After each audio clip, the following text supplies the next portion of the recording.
Hello students, welcome to my YouTube channel online learning.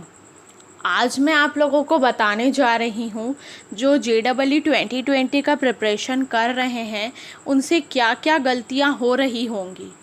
10 common mistakes जो हम पढ़ाई करते हुए अपनी कोई भी एग्ज़ाम की प्रिपरेशन करते हुए गलतियाँ करते हैं, ये मैं बताने चाह रही हूँ। ये सिर्फ एक JEE एग्ज़ाम के लिए नहीं बता रही हूँ, ये किसी भी एग्ज़ाम के लिए आप इसे अप्लाई करके देख लीजिएगा। अगर आप नोटिस करेंगे तो आपको समझ में आएगा, चाहे आपका बोर्ड एग्ज़ाम हो या फिर JEE का एग्ज़ाम हो, आपका कॉलेज एग्ज़ाम हो, सेमेस्टर हो, कोई भी गवर्नमेंट जॉब का प्रिपरेशन हो, हमसे यही कॉमन गलतियाँ स्टूडेंट लाइफ में होती हैं तैयारी करते हुए। पहली चीज़, हम JEE का अगर प्रिपरेशन कर रहे हैं तो हमें ये पता होना चाहिए कि हमारा सिलेबस NCERT बेस्ड है। और हम क्या करते हैं, हम अदर कोचिंग इंस्टीट्यूट की बुक उठा के पढ़ने लगते हैं, जबकि हमें स्टैंडर्ड NCERT की बुक्स ही पढ़ना है। पहली सबसे कॉमन गलतियाँ जो स्टूडेंट करते हैं, NCERT की बुक नहीं पढ़ते। ठीक है, अब देखते हैं। कुछ स्टूडेंट्स ऐसे होते हैं जो बहुत सारी रेफरेंस बुक लेके पढ़ते हैं। हमेशा ये बात ध्यान रखिए कि आपकी स्टैंडर्ड बुक NCERT है, उसके साथ अगर आपको कोई रेफरेंस बुक लेना है तो सिर्फ एक, ज़्यादा नहीं। ठीक है, और अब अभी तो ये जान लीजिए कि सिर्फ NCERT ही आपका रामबाण है।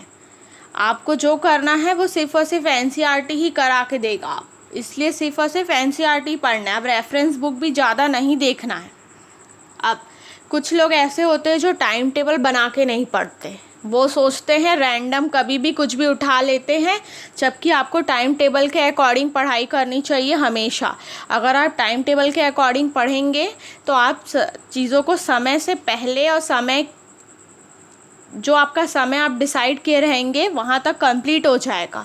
और मैं इस बात की गारंटी लेती हूँ कि उससे पहले भी सब्जेक्ट ख़त्म हो जाता है, जब आप अगर टाइम टेबल के अकॉर्डिंग किसी चीज़ को प्लान करके करते हैं तो ये स्टूडेंट्स आप गलतियाँ करते हैं कि आप टाइम टेबल बना के नहीं पढ़ते। फिर कुछ लोग ऐसे होते हैं जो कोचिंग जाके पढ़ते हैं, कुछ लोग आज के डेट में यूट्यूब से पढ़ते हैं और उन्हें लगता है कि हमने पढ़ाई की, हमने इतने घंटे पढ़ाई की, जबकि ऐसा कुछ नहीं होता। सेल्फ स्टडी करते हैं वही आपका मेन स्टडी आवर है। बाकी अदर चीज़ जो भी है उसे आप कभी स्टडी आवर में काउंट ना करें, क्योंकि वो सेल्फ स्टडी में कभी काउंट नहीं होती। सेल्फ स्टडी मतलब खुद से पढ़ना, खुद अपना अलग कुछ आवर देना पढ़ाई के लिए, वो सेल्फ स्टडी होती है। यूट्यूब में वीडियो देख के पढ़ना या फिर कोचिंग जाना, ये कभी सेल्फ स्टडी के आवर में काउंट नहीं होती। ठीक है, अब सबसे कॉमन गलतियाँ जो हम करते हैं, हम क्या करते हैं, हम सिर्फ पढ़ते जाते, हम रिवीजन ही नहीं करते और हमारा एग्ज़ाम आने पे रहता है। इसलिए मैं हमेशा एडवाइस देती हूँ कि जब भी आपको एक चैप्टर पढ़ रहे हो, उसमें अगर आपको लग रहा है कि ये छोटा छोटा फॉर्मूलेज़ है या छोटे छोटे पॉइंट्स है, तो उसको छोटे छोटे नोट्स बना के रख लीजिए। क्योंकि जब आप एग्ज़ाम हॉल में जाने वाले रहेंगे या फिर आपका एग्ज़ाम के दिन हो या फिर एग्ज़ाम के 2-4 दिन पहले हो, आप जब कुछ रिवीजन करेंगे तो आपकी जो वो नोट्स है वही काम आएगी। उसे हम चीट शीट बोलते हैं। मैंने पिछले किसी वीडियो में आपको बताया भी होगा कि हमेशा हमें चीट शीट बनानी चाहिए हर एग्ज़ाम के लिए, हर सब्जेक्ट्स के लिए। चीट शीट का मतलब ये नहीं है कि मैं ये बोल रही हूँ कि चीट लेके जाना चाहिए। चीट शीट का मतलब होता है कि हमें शॉर्ट नोट्स बनाने चाहिए जो हमें एग्ज़ाम के समय, जब हमारे पास समय कम रहे तो हमें रिवीजन करने का टाइम मिल सके उसी से। और वो जो चीट शीट होते हैं वो या तो फॉर्मूले के होते हैं या इम्पोर्टेंट पॉइंट्स के होते हैं। तो ये रिवीजन करने का सही तरीका होता है। अब एक सबसे बड़ा कॉमन मिस्टेक जो सब करते हैं, मॉक टेस्ट नहीं देते। चाहे वो किसी भी एग्ज़ाम का हो, हम मॉक नहीं देते क्योंकि हमें मॉक देने से डर लगता है। हमें लगता है अगर हम मॉक देंगे तो हमारा मार्क्स कम आएगा, और हमको ये लगने लगता है अगर हमारा मार्क्स कम आएगा तो हमारा एग्ज़ाम में भी मार्क्स कम आएगा, जबकि ऐसा नहीं है। मॉक टेस्ट को हम क्या कहते हैं, exam before exam. Mock test मतलब एग्ज़ाम बिफोर एग्ज़ाम हम इसलिए कहते हैं क्योंकि मॉक हमें ये बताता है कि वो एग्ज़ाम उस तरीके का होगा। हमें वहाँ 3 घंटे बैठना है, हमें हैबिट डालनी है ऑनलाइन टेस्ट देने का, सिर्फ यही होता है मॉक का मतलब। ताकि आप उस चीज़ को जो एग्ज़ाम देने मेन एग्ज़ाम में बैठेंगे उसका पहले से आपको प्रिपरेशन करना है। ये होता है मॉक टेस्ट देना, और जो हम नहीं देते हैं ये कॉमन गलतियाँ हैं। ठीक है, अब कुछ लोग ऐसे होते हैं जो मॉक टेस्ट दे दिए उसके रख दिए, जबकि असली बात क्या होती है कि अगर आप सपोज़ करिए 3 घंटे अगर 3 आवर्स अगर आप बैठ रहे हैं मॉक देने, तो उसके अगले 2 घंटे आपको निकालना ही है। 2 घंटे, 2 से 2.5 घंटे आपको उसको एनालिसिस करने में, प्रॉपर एनालिसिस करने में आपको इतने घंटे तो लगेंगे ही, ताकि आप उस गलतियाँ, आपके जो उस मॉक में गलतियाँ हो रही है आप उसे समझ पाएँ, उसे सही करें नेक्स्ट मॉक के लिए। ये होता है एनालिसिस करना, जो हम नहीं करते, हम हमेशा अवॉइड करते, मॉक देते हो गया आप तो, और तो ऐसे में कैसे होगा, नेक्स्ट मॉक में अच्छे मार्क्स नहीं आएंगे, गारंटी है। अब पहली चीज़ हम स्टूडेंट्स क्या करते हैं, हमें यही नहीं पता होता कि हमारा चैप्टर वाइज वेटेज क्या होता है। अब देखिए, जैसे मैं JEE का ये वेटेज दिखा रही हूँ, ये देखिए मैथमेटिक्स का है, ये इधर फिज़िक्स का है, ये देखिए, और ये रहा ये केमिस्ट्री का है। हम चैप्टर वाइज वेटेज ही नहीं जानते कि हमारा वेटेज क्या है। सपोज़ करिए आपने पूरा सिलेबस कंप्लीट कर लिया, अब एग्ज़ाम के लिए आपको 1 वीक बचा और आप रिवीजन करना चाहते हो, तो ऐसे में क्या करेंगे आप तो यही सोचेंगे ना जो हमारा वेटेज है हम उससे ही पढ़ लेते हैं। इसलिए मैं कहती हूँ हमेशा अपना वेटेज आपको ध्यान में रखना चाहिए कि आपका एक्चुअल में वेटेज है क्या, उस सब्जेक्ट का, उस एग्ज़ाम का, उस एग्ज़ाम में कितने सब्जेक्ट हैं और उस सब्जेक्ट के कितने चैप्टर के क्या क्या वेटेज है, ये हमेशा ध्यान में रहना चाहिए।